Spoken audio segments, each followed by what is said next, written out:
Good afternoon, everybody. My name is Stacy, and today I'm going to tell you about a song that's meaningful to me. It's Billy Currington's Walk a Little Straighter, and it really hits home for me because, as we all know, music can emit a lot of emotional response. I'm sure you all have a song that you hear on the radio and sing to and might bring tears to your eyes or bring back good memories or whatever, but this song for me is kind of a heartbreaking deal. I relate to this song because my dad is an alcoholic, and I'm not sure that he realizes how his alcoholism affects other people, but it's had a great impact on my life. I'm going to take you on a little trip into my past, my childhood, teenage years, and adulthood, just real quick.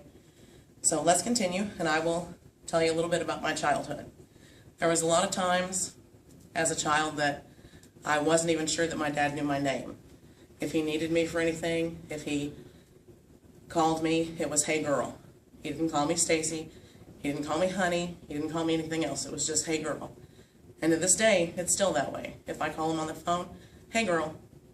You know, it's never anything else. I had a lot of rare quality time with my dad when I was little. The lyrics say most of the time he wasn't there, and that's very true in my case, whether he was at work or, you know, on the weekends he was busy doing his thing, but he just wasn't around very much. I had a lot of outside playthings that he had gotten me, like a motorcycle or scooter or go-kart or those kind of things, but they were just things to keep me occupied, I guess, because he was never there to participate in me or watch me ride them or get enjoyment out of them or anything. Lyrics also state that he passed me by to go pass out in his chair, and that was a daily occurrence at my house. After he came in from work or came in from outside, he would come in the house, take off his boots, sit down in the chair, and it wouldn't be 5 minutes until he was passed out. And he would stay there till sometimes 2 o'clock in the morning before he would go to bed. And that was pretty much how I spent my childhood. I'll give you a little peek into the teenage years now. When I was in middle school and high school, I played softball, and we had home games and away games like most do, and he was rarely there again, but when he was there, I was pretty much ashamed that he was there because he was drunk, of course, and he would stagger and slur his words or, you know, just act generally belligerent, and it was quite embarrassing for me.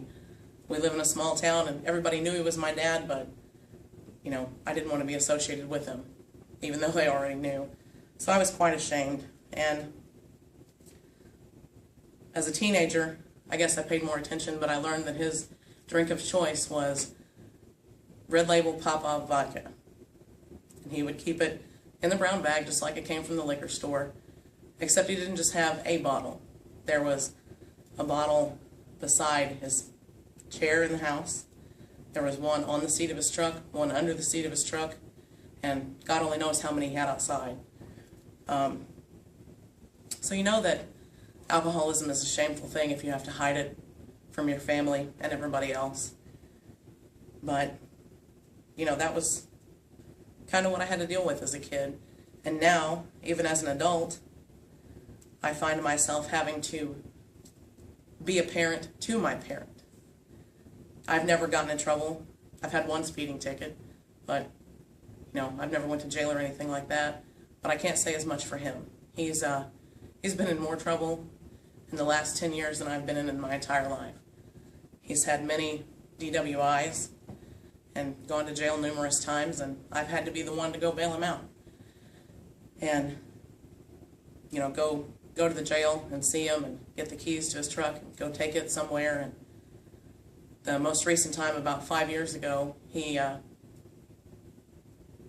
got caught drunk driving, and I had to go up there, and when it came time for court, I was trying to get him released, and the only way they would release him was in my recognizance. And I was 7 months pregnant at the time.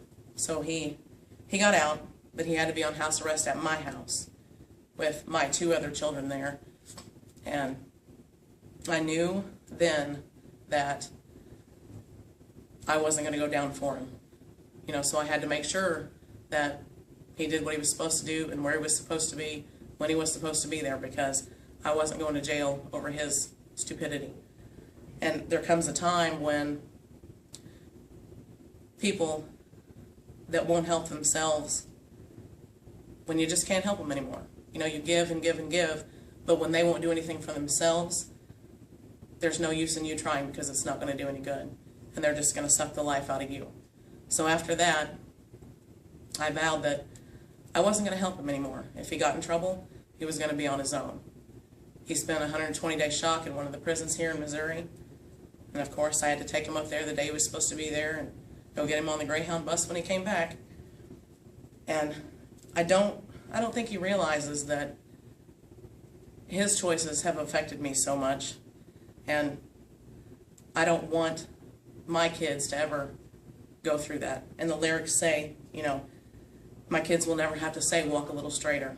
And that couldn't be more true for me and my children. I don't drink. I may drink on occasion, but it pretty much makes me sick, so I stay away from it. But I don't want them to have the kind of childhood and teenage years that I had.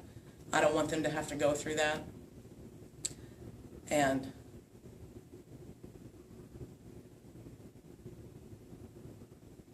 sorry, it's a hard thing even now. The alcoholism has taken a toll on his health, which is still affecting me.